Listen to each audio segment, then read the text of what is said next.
Albany superintendent tells us this is a much bigger issue than just Pueblo. Are you doing anything to repair the apartment in 770, apartment 5? Do you live here? We're standing on what would normally be the sidewalk of the main stretch of Woodland Park, but we found just moving south of town towards Walsenburg, these winds only got worse. The murder suspect led officers on a high-speed chase here along Highland Avenue, bringing them across Mackenzie Avenue onto this dirt road. This is what's left of a roof that was ripped off of the home right next door to us early yesterday morning. These steps were flooded with teachers wearing red in support for education. For those of you just tuning into our Facebook Live right now, we are at the scene of a possible shooting near Memorial Park. Everyone has joined at the administration building. We have teachers here down below us, and we have parents, students, families. Everyone's here. Lena, wow, you look comfortable. Relaxing. Very comfortable, you guys. Now, a very telling sign of just how busy things are going to get here over the weekend. Well, most preschools will reopen tomorrow, as will Paragon High School, which is an online school. Now, a full list of those has been posted on our website at KOAA.com. As for today's events, emotions ran high as teachers walked out of their classrooms asking for change. Teachers in Pueblo not backing down. I want a contract and I want what's fair, and the fact finder awarded us what was fair and what this district can do, and they need to do it. Picketing in pink, they walked out of their classrooms on Monday, weeks after the District 60 school board turned down their raises, outlined in a fact finder's report. We're not walking out on your children. We're walking out for your children. We're doing this because we love kids, and that's why I'm here, because I do what I love. Students joined their teachers on the picket line. The energy was just been really good. It's been really positive.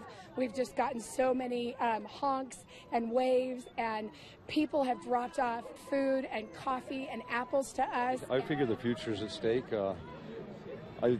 They've been holding these guys back for 20 years. I've been marching with them. The union has turned down 2 different offers made by the district. The latest including a one-time stipend equal to 2% of their salaries to be paid out in June, a cost of living raise of 2.25% that wouldn't kick in until the next school year, in addition to a monthly $50 health insurance contribution, all still on the table. The offer would not only settle this dispute this current school year that we're in, but it would also allow us to plan for the future. And a big piece of that offer would settle the agreement for the upcoming school year. Teachers and paraprofessionals say that's not good enough. We need to stick together and we need to fight for what's right. I really believe that we're doing the right thing. And the union plans for more picketing tomorrow at most major schools and high traffic intersections. They will end with a rally at the end of their day right here at the administration building for day 2 of their strike. The windows doesn't lock. There's cracks, see there? This area here is broken off. And there's a cockroach right there. It's been one thing after another at this Pine Creek Village apartment starting on Sunday. This is the furnace that caught fire. Nikki Butler and her wife just moved into this apartment on Friday. And there were a lot of smoke containing coming from the furnace into both bedrooms. She called the fire department only to find out carbon monoxide had been leaking into their apartment. And they told us if we didn't pay attention and that never occurred, the smoke and the little fire, and we would have just laid back down and went back to sleep, we wouldn't probably have woken up. Springs Utilities cut off their heat at 4 on Sunday morning, and they've been without it ever since. They took their concerns to management. This was like this when we moved in. But management hasn't fixed their problems and refuses to move them to a different unit. They told us that they will not be able to close out our lease and give us our money back. They were also told breaking their lease would cost upwards of $9,000. We're like basically stuck here because we don't have any money to pay to get out of the lease. So we took these concerns to the apartment's property manager. It's trespassing. Oh, we were not. We'll have to call the cops. We were invited on by one of your tenants. We'll call the cops. Okay, we just had a couple questions for you. No comment. Are you doing anything to repair the apartment in 770, apartment 5? Do you live here? No, ma'am. You don't live here? How do you sleep at night knowing that people are living with roaches?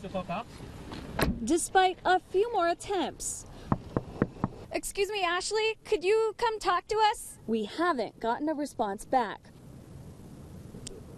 After hearing about a long history of similar complaints about the Pine Creek Village apartment complex, we are now working on finding out what's going on here and why the same thing keeps happening. It gives kids an opportunity to be a part of the construction while also giving the workers a face and a name to remind them of why they're building. Are you ready to go? She might be the smallest worker on site. Are you excited? This is going to be a fun adventure. She got her own hard hat, glasses, and safety vest fit for the new girl in charge. How are you? You see, 3-year-old Aubrey Hope Hughes has spent most of her life fighting to stay alive. She was born with half of a heart. When she was 26 days old, she had her first open heart surgery, and after that, things went downhill. She's gone through 11 surgeries, 3 of them open heart, with the scar to prove it. And her journey with Children's Hospital doctors is not over yet. My chest is hard.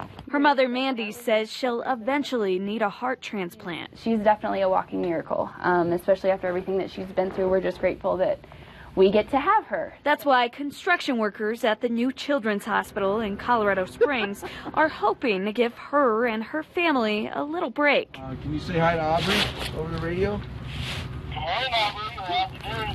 How we doing? Say good.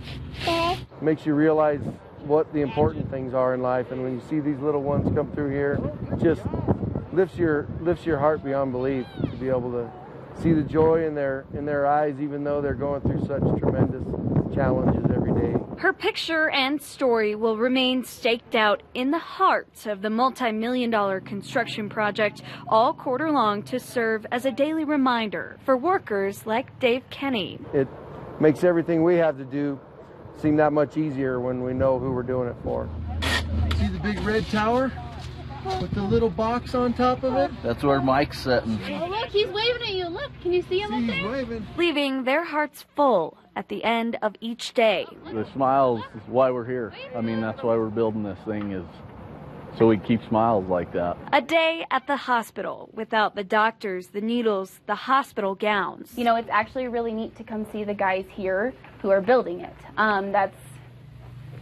It's pretty neat to see everything that's put into it. And the best part, Do I Lena Howland? Say bye. Hey. Hang on.